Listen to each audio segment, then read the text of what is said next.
Bonjour à toutes et à tous et bienvenue dans Passe D, votre rendez-vous mensuel sur Twitch pour parler de la Ligue 1 Uber Eats, revenir sur l'actualité, aussi revenir bien sûr les souvenirs de nos invités. Mon meilleur souvenir de stade, c'est j'étais au Parc des Princes en 98-99. Ouais.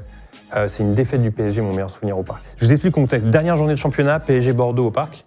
Marseille et Bordeaux sont à la lutte pour être champions. Marseille n'a pas été champion depuis 93, ils sont descendus en Ligue 2 entre deux, etc. Nous, on est supporters parisiens, on n'a plus rien à jouer, on est 9e du championnat. 99, je crois, ça 99. C'est les dernières minutes de jeu. Pour que Bordeaux soit champion, il faut que Bordeaux marque. Sinon, c'est Marseille qui est champion. Marseille joue à Nantes dans le même temps. Et là, tout le Parc des Princes pousse pour que Bordeaux marque. C'était la première fois de ma vie que je voyais ça. Le parc était pour une autre équipe. Voilà, c'est là. Et c'est les dernières minutes, on joue la 90e, et là, il y a Fendouno qui arrive, qui marque, et j'en ai les frissons rien que d'en parler. Ça. Tout le stade se lève. C'est Bordeaux qui gagne, hein. On est au Parc des Princes. Incroyable. Et là, il y a tout le stade qui explose. Et moi, je me souviens, j'étais dans la tribune Auteuil pour pas que Marseille soit champion. Et moi, j'étais dans la tribune Auteuil et tout le monde se prenait dans les bras, etc. Parce que c'était Bordeaux qui avait gagné et c'était fou, quoi.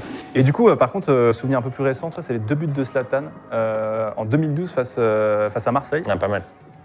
C'est les 2 buts, ouais. Et avec une petite aile de pigeon aussi de Zlatan. C'était quand même fou, Zlatan. Franchement, quand il a signé Zlatan, j'étais comme un dingue, quoi. C'était vraiment la première grande star qui arrivait, quoi. Oui, tu sentais qu'il y avait cette ancienne ambiance peut-être encore du PSG qui était en mode c'est peut-être trop gros. C'est peut-être trop gros. C'est moi cette précision, regarde. Il faut dire aussi qu'avec cette équipe, pour la première fois de ma vie, Il touche à la perfection là-bas, genre c'est une dinguerie. Il ne touche pas tout à fait talon, un peu, tu vois, etc. Ouais, non, mais il la touche vraiment comme il a s'il de la mettait puissance, son sport de prédilection, comme s'il te mettait un chassé, un kick avec l'arête du pied. Enfin, vraiment, techniquement, Ouais. c'est un sport de combat. est-ce qu'on y croit au retour de Ben Arfa à Lille? Est-ce qu'on y croit? C'est une très très bonne question. Il n'a pas joué depuis début d'année dernière. Ouais. Ça va faire quasiment 1 an qu'il n'a pas joué. Et du coup, tu récupères comme ça un joueur 1 an après, tu te dis c'est quand même un gros pari, quoi. Tu vois. Donc j'avoue que. À ce qui paraît, il est fit, il a gardé la forme sur Paris et tout, c'est ce qu'ils ont dit à Lille. Ouais. Mais maintenant, à voir au niveau du mental, parce que c'est toujours le problème avec Ben Arfa, à chaque fois. En fait, il a de l'or dans les pieds, tu vois. Et puis en fait, des fois, fou, c'était fou. Et Après, là, pour le coup, tu le signes, il va pas te coûter ultra cher, franchement. J'ai envie de te dire, why not, tu vois. Drogba, Nyang, Weah, voilà. C'est les 3 Drogba, meilleurs, en fait. Nyang. C'est tout simplement les 3 meilleurs. Ouais. Je me mets au défi de me trouver un mec Drogba. mieux que ces 3-là dans la liste. Parce que Nyang, c'est vrai que quand même, il est de tous les trucs avec Marseille. C'était un attaquant. Moi, Drogba, j'avoue que c'est quand même marquant. Tu vois. La trajectoire, elle est tellement fulgurante, tu vois, que tu te dis que même si le gars n'est pas resté si longtemps que ça, et pas fait toute sa carrière en Ligue 1. Même il a Faut beaucoup quand même influencé, Georges Weah, premier et seul Africain à avoir eu le Ballon d'Or. Comment on ne peut pas le mettre? Et à l'inverse, est-ce que tu as déjà eu, par exemple, et ça je demande de temps en temps, un joueur où genre on n'en entend pas trop parler, et genre il est pas trop reconnu comme tel, mais dès que tu l'as eu en face de toi, tu t'avais ah ouais, là lui, il a peut-être quelque chose aussi, tu vois. Genre il était vraiment relou à gérer. Mais il y a plein d'attaquants qui sont assez relous, assez relous à gérer, mais qu'on parle pas souvent.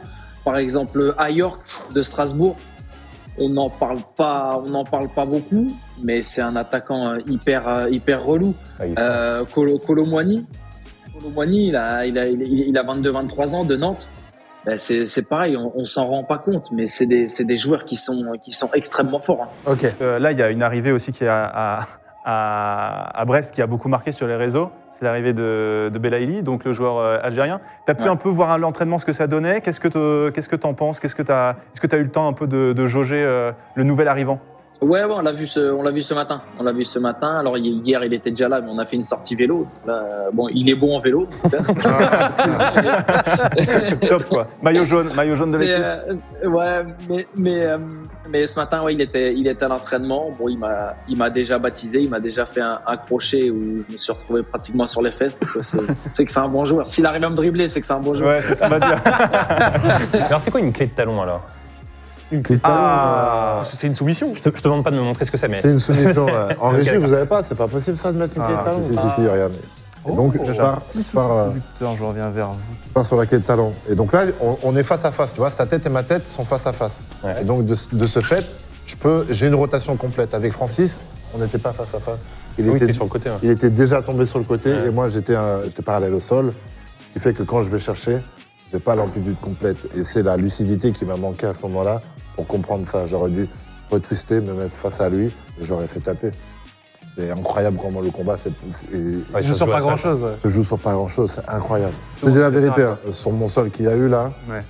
J'ai fait exactement tout ce qu'il fallait faire. Je suis content de moi à 100% de tout ce que j'ai fait au sol. Il n'a pas pu me frapper, il n'a pas pu me soumettre, il a rien pu faire. En fait, on à un se moment sentait donné, cramé, avec la tu vois. fatigue. C'est-à-dire qu'à un moment donné, on se sentait C'est ça le jus. carbo. Et du coup, lui, il est extrêmement puissant. Ouais. Donc à partir du moment où il avait verrouillé autour de moi, t'as C'est beau être fatigant. bon en lutte ou quoi, tu tombes Ah, c'est relou. Messieurs, premier extrait. Premier extrait. la But ou pas main but loin. But. Pour moi, il n'y a pas but. Moi, je vois la trajectoire, il y a but. Pour toi, il y a but. Ouais. Donc, messieurs, réponse.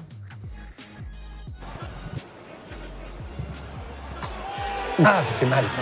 Aïe. Cyril C'était vu. Cyril, le 1 Pour le coup, j'ai une très mauvaise connaissance, historiquement parlant. Non, mais après, là, c'était un Quand match on de parle Brest. tu vois, de C'est vrai technique, que. tout de suite, de football, grand de Romain vision, Perrault, etc. Et on revient en Romain face, Perrault, hein. Messieurs, je suis un milieu de terrain. Ancien rugbyman. J'ai été animateur télé. Et j'ai joué à Valence. En Espagne?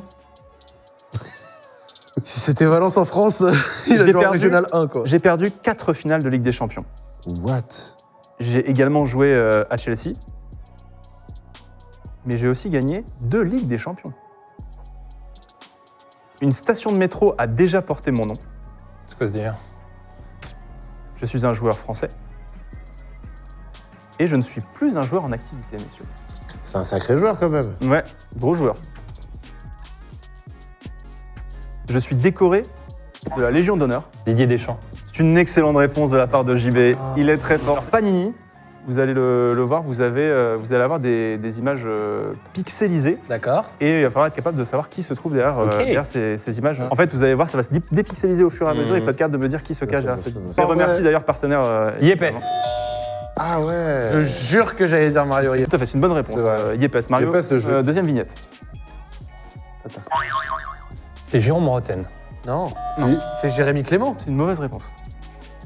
Beckham. C'est une bonne réponse, c'est David Beckham. Je l'ai pas respecté, j'ai dit Roten. David Beckham, tout à fait. Bernard Lama. Excellent. Wow, bah ouais, Lama. putain. Bon, prochaine. C'est pas, il est concentré, j'ai vu sa Ah, je tête. suis concentré Il est tellement de ouf. concentré. Roten. C'est quoi. Néné. Roten. C'est Néné. C'est une bonne réponse. Ah, c'est putain, Néné, là. tout à fait. Non, en vrai, là, vous avez un cadre, vous avez un client.